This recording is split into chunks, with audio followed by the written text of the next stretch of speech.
Hello and welcome back to Blood, Guts, and Social Commentary. Today will be the 6th installment of our look at controversial art through the ages. 1997, Prodigy, Smack My Bitch Up. Most stations refused to play this song because of the title, and it was deemed as violent towards women. The funny part is in the music video, we see what we assume the entire time as a male running around and being violent towards women. It's revealed at the end of the video, and the reason I can't link it because it's full nudity, we see a woman sitting on the bed that was our protagonist the entire time. So while it's not surprising that women can be violent towards other women, it was surprising that they framed it in such a way you assumed it was a male.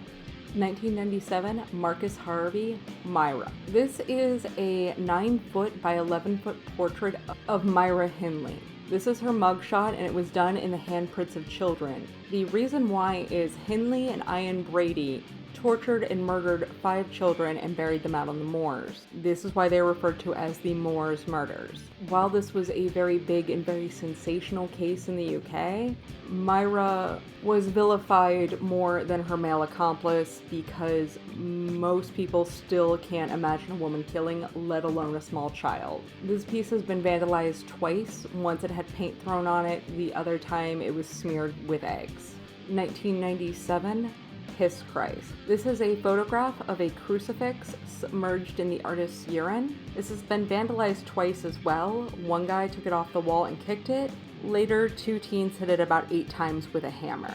Since treating religious imagery with such disrespect as to submerge it or even have a painting called Piss Christ is considered very offensive to many. 1999, The Holy Virgin Mary. This is a multimedia piece that depicts a Black Virgin Mary.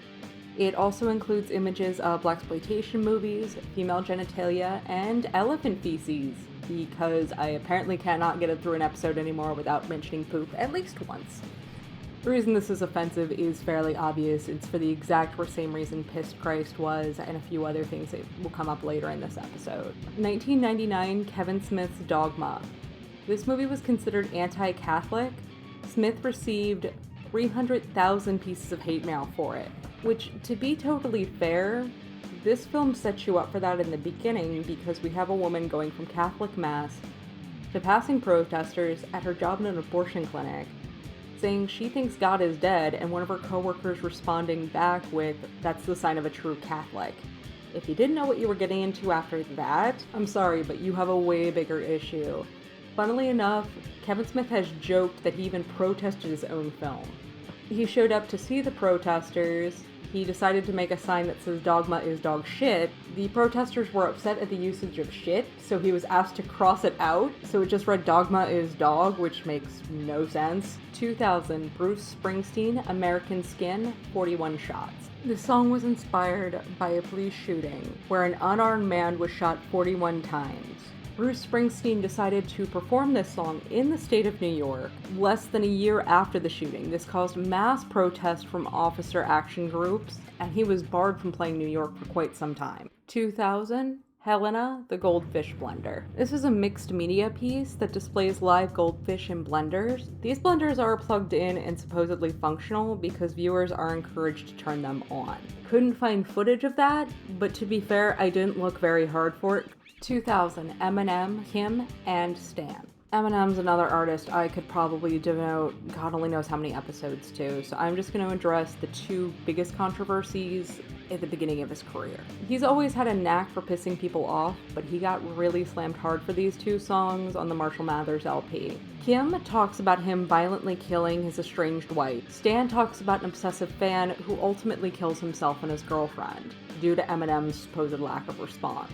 While it's safe to say Eminem's always been upfront about his demons, most people were just not thrilled to hear about him talking about killing his, at the time, wife and the mother of his child. Stan was him putting a mirror up to fanatical fandom and star worship, where this guy had become so obsessed with Eminem that he felt it was okay to follow his lead and end his own life and his girlfriend's. 2001, Fred Vogel, August Underground. Earlier in these videos, I mentioned Salo was kind of the granddaddy of violent films for a time being.